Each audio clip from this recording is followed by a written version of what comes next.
Hey, it's Mark Ferguson with Invest for More. I'm standing outside rental number 25. Bought this one about a month ago. We're gonna do a quick progress video, show you what we've done so far. We are on a very busy street, as you can see, and we got a lot of snow. This is kind of a main one-way road through Greeley, and it's not the most amazing area for commercial real estate, but it's not bad. I did actually look at that one a couple weeks ago after shooting the first video on this one, and everybody kept asking me about that one. It's for sale for $230. It's like 2,800 square feet, so it's quite a bit bigger than mine, which is 1,600 square feet. And it's not a bad price at $230. I bought mine for $130, but I really want to get this one to a state where we can try to rent it and see how we do here before I go crazy buying up the block. Because commercial real estate is very unique, different. Every property, every location, and I just kind of being a little more conservative, slow with commercial rentals. As you can see, our roof is in fantastic shape. Not one, but at least 2 leaks, which I knew it needed work when I bought it. And you can see up here, it needs a lot of work. And our roofers did get up there and said it is almost all flat. So the water just sits up there. We have all that snow up there, and I think they came by today and actually shoveled all the snow off the roof, so it stopped leaking so bad. It's not doing a ton of damage because you can see we tore the floors up, the carpet, everything. But they might actually have to build up this roof a little bit so it has some slope to drain off the building and not just hang out up there. We tore out all the carpet. If you see the before video, we'll link to that, of course. Tore out all the carpet, tore out the ceiling tiles that we could, and then we'll come through here once the roof is fixed, not before, and then we'll probably put down the LVT flooring. We've got a bunch of it left over from one of my other commercial properties. Put that down. We'll put in new ceiling tiles, maybe paint them. We did that in my office, and I'll try to link to that if anybody wants to see my current office, what it's like. If I forget to link to it, remind me in the comments. But we painted those like a real dark gray, and had a really light gray on the walls, and it looks really good. At least I think it looks really good. Not biased at all, I promise. So we might try and do that here as well with kind of a real light gray and then the dark gray for the ceiling tiles, which looks pretty cool. It gives us some nice contrast. There's not a lot of trim. We might put down some trim, down there, but there's not a lot of trim to give it that contrast.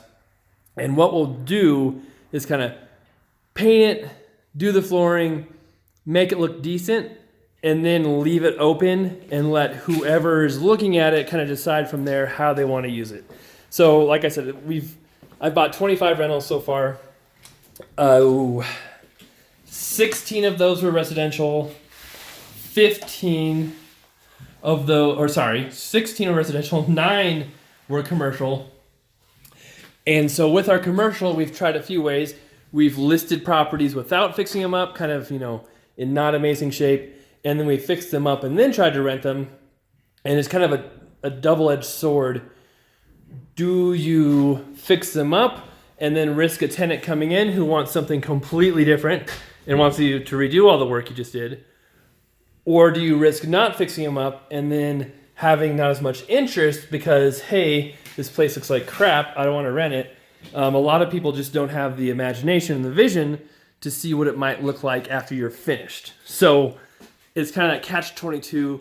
Do you fix it up and risk wasting money, or do you not fix it up and risk losing tenants? And so I think kind of going that middle ground of fixing it up enough so it looks nice, but not doing a bunch of crazy rehabs or anything custom is the best route to go.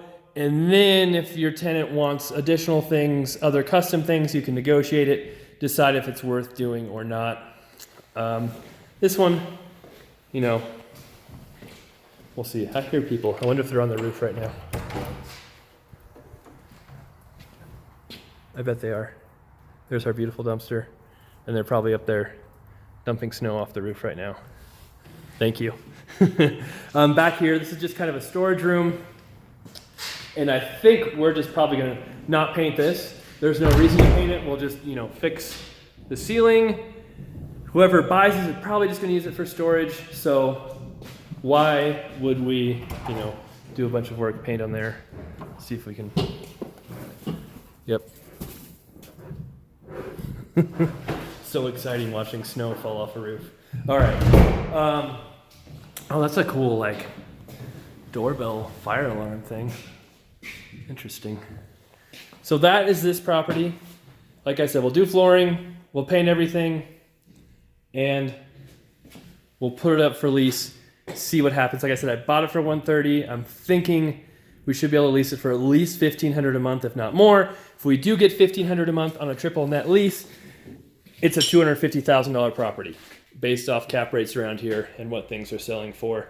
So that would be fantastic and awesome to get that done. It won't take us too much to get there. The roof is going to be pricey. It's probably going to be at least a $10,000 roof, if not more. The rest of it won't be too bad. And then one last thing before I go. They left us this safe. We don't know the combo. Does anybody know how you figure out the combo? I managed to get everything lined up so we could open it, but I just spun these around until they're to the open position. So my locksmith wants to charge me $120 to do it. I'm like, I don't really need a safe or want a safe. It's mostly just to say I could open the safe, so it's not really worth it to me. But if anyone has tips or ideas on how you actually open this thing or figure out what the combo is, as you can see, I got it open. That slides in to that big area right there. It's just a matter of figuring out how I got it open and what the actual combo is. Exciting stuff that happens around here. One other really exciting thing that happened is, if you guys saw the before video, there's a giant gumball machine, and I took that to my office. I stole that, so that's now ours, but I don't have a key for it, so I don't know how to open it. I ordered a key and it was the wrong key, but we're still working on that mystery as well. All right, thank you guys for watching. Appreciate all the support. We'll have more updates on this one as we get through the process of fixing everything, and with updates. It does not have a really cool upper level to have an open ceiling. It has plywood, so we won't do that. But it should be nice once we're done. Get it rented, refinance it, and keep doing this process over and over again. All right, please leave the comments. Let us know you appreciate it by liking the videos, and welcome to any new subscribers. We will be back soon.